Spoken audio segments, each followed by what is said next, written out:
So in this exercise, we'll be looking at promise.all. Promise.all allows you to aggregate or analyze the results of multiple asynchronous calls at once. You can give it an array of promises, and once resolved, it will return an array of results to you.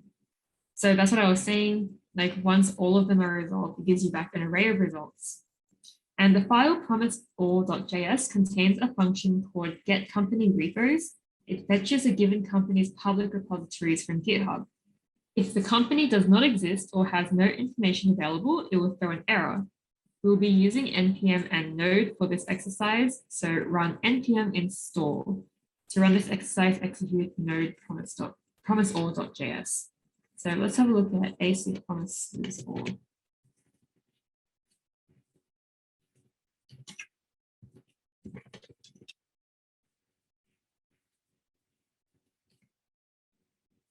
It was npm install. So this is like a yarn install, basically. It's the same thing. And then it said to run the exercise, execute this. Okay, nothing happened, but let's actually open up and see what that includes. I wanted to open up promise-all. Okay, so we have two functions and none of the functions are actually run, which is why nothing happens. So let's see. First question. Currently, the question 1 function gets the repo names of Microsoft, Google, and Canva and prints them out as soon as each promise resolves. Using promise.all and a .then, modify question 1 so that the repo names are printed out all at once. Hint, you can store an unresolved promise in a variable like this. So you can just assign the unresolved promise to a new variable. And then we can pass that into promise.all. Okay.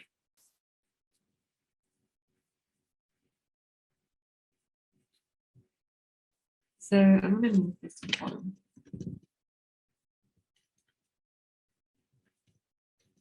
Okay. So we want to modify this so that instead of doing this one at a time, we can actually assign it to variables and then pass it into promise.all. So using what they suggested, I'll do const Microsoft repos equals that. And I'll do the same for Google and Canva.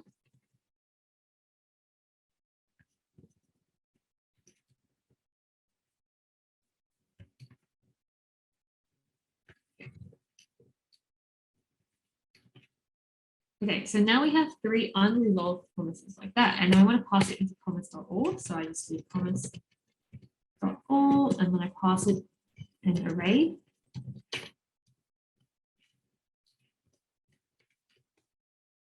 Like that. And then I can use the .then. So .then. And let's just do companies.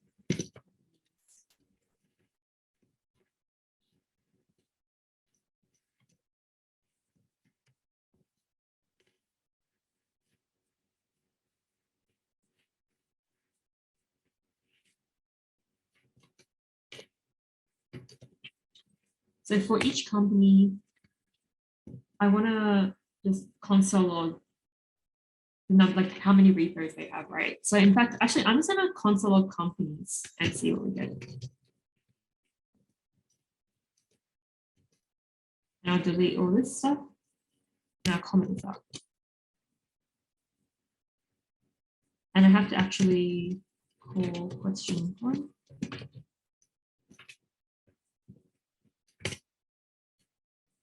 Okay, so it prints out all of the Microsoft repos, and then it prints out all of the Google repos, and then it prints out all of the Canva repos. Fun. So I just want to basically recreate this, right? So for each like company, I just want to run this essentially.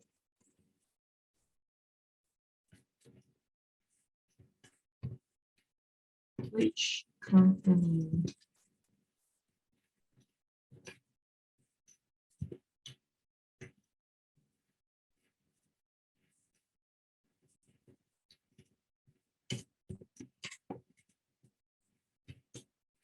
like that.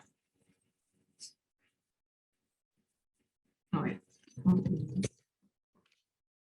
Yeah, so this is like the same code that happens here now, except we're doing it for each 3 of these companies. So I can delete that and run it again. And it'll do a very similar thing. I'll just, print them out, but more nicely like that. Great. So let's see what the next exercise is. Repeat question 1, but use async and await instead. Okay, let's see.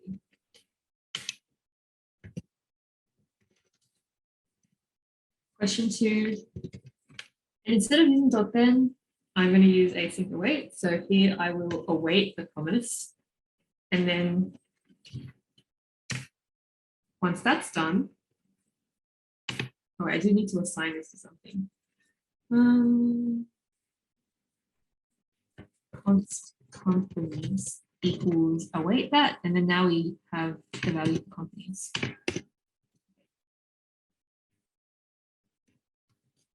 And let's try it. Oh, we get an error. Why is that? Await is only valid in async functions. So yeah, we can't use await outside of an async function. So that just means I need to make this an async function.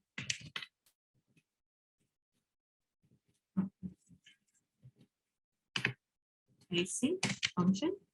And then I want to call question 2. Awesome. So the exact same thing happens here. Like it's just what we expected because we're using async await instead of .then now. And question 3, see what happens when you give promise.all a promise that will reject. Do this by getting the repo name of Microsoft as well as some fake company. Does promise.all resolve or reject? Are we able to see the repo names of Microsoft? So what do I want to do here? I'll copy this again. Do we want to use .then or async await? Let's use async await. So question 3 this time, but instead of this was some fake company. So do we think this is going to work? Let's see. Fake repos. Oops. Let's change that over here. All right, let's run it again, but change this to call question 3.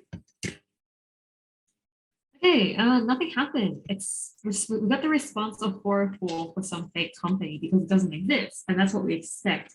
But the problem was that we don't actually get the Microsoft repos printed out this time. I was able to see the, okay, so it does promise or resolve or reject. It doesn't resolve. And it like gave us an error. Are we able to see the repo names of Microsoft? So yeah, we figured out that was no. If you don't need the results of promise that was rejected, you can use promise.all settled instead of promise.all. Instead of an array of resolved results, promise.all settled returns an array of fulfilled or rejected items, and each item will have one of 2 formats. So it has like a status that allows you to identify whether it's been resolved or rejected. Use promise.all settled to print the repo names of Microsoft, Google, Canva, and some fake company. But if you encounter a status equal to rejected, then log the reason for it rejecting. So I'll copy this again. So question 4. I'm just going to stick with these just so that we can like quickly see what's happening. Okay, so promise.all settled this time. Let's see. All settled. But I don't want to just do for each company, do the same thing. I want to actually print company. Okay, let's run that again, but make it call question 4. Print is not defined. I am used to Python. Okay. Okay, so the first one, it worked as expected. So it was fulfilled and it gave us the return value here. And the second one was rejected. So we want to put this all inside an if statement essentially, or a try catch if you wanted to. But let's do if statement. So if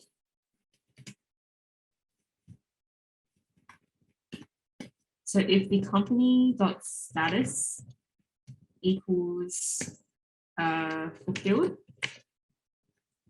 then we want to console log value. Company.value. Else, I want to console log the reason. So else console log company.reason. And I run that again. Nice. So it prints out all of those repos and then it gives me an error at the end. And then just double check this is what we want to do.